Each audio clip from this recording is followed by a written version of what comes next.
Banaripara word বিএনপির উদ্যোগে দেশনেত্রী খালেদা জিয়ার সুস্থতা কামনায় দোয়া মোনাজাত। জাকির হোসেন বানারীপাড়ার প্রতিবেদনে দেখুন বিস্তারিত।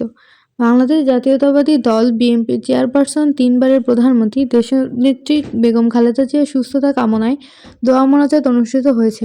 উপজেলায় পৌর শহরে ১ নং ওয়ার্ড বিএনপির উদ্যোগে এ দোয়া মোনাজাতের আয়োজন করা হয়।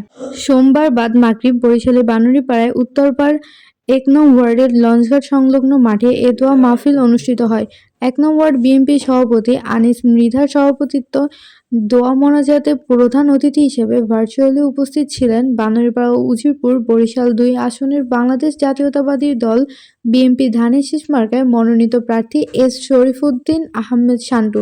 বিশেষ অতিথি হিসেবে উপস্থিত ছিলেন বানারীপাড়া উপজেলা বিএনপির সাধারণ সম্পাদক রিয়াজ আহমেদ মৃধা, পৌর বিএনপির সিনিয়র সহ-সভাপতি আব্দুস সালাম, সাধারণ সম্পাদক হাবিবুর রহমান জুয়েল, পৌর যুব দলের আহ্বায়ক কাইয়ুম উদ্দিন ডালিম, সিনিয়র যুগ্ম আহ্বায়ক সজল দাস, পৌর স্বেচ্ছাসেবক দলের সদস্য সচিব ডাক্তার তাওহিদুল ইসলাম ও বিভিন্ন পর্যায়ের নেতৃবৃন্দ সহ সহস্রাধিক মুসলিমগণ।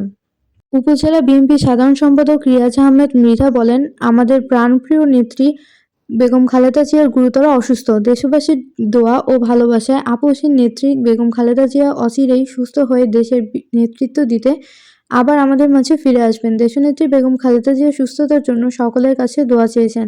এ সময় মত নির্বিশেষে সকল মুসলিয়ানরা এ দোয়া মোনাজাত যোগদান করেন।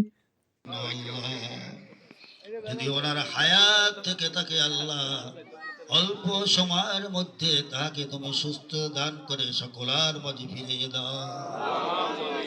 ربنا آتنا في الدنيا حسنة وفي الآخرة حسنة وقنا عذاب النار آمين। তাবারকের ব্যবস্থা করেছে আল্লাহ, এইভাবে সবাই যাতে মিলেমিশে থাকতে পারে তুমি সেই তৌফিক দান করে দাও। আমিন। সুবহান রাব্বিকা রাব্বিল ইজ্জাতি আম্মা ইয়াসিফুন ওয়া সালামুন আলাল মুরসালিন। আইটিভি বাংলা।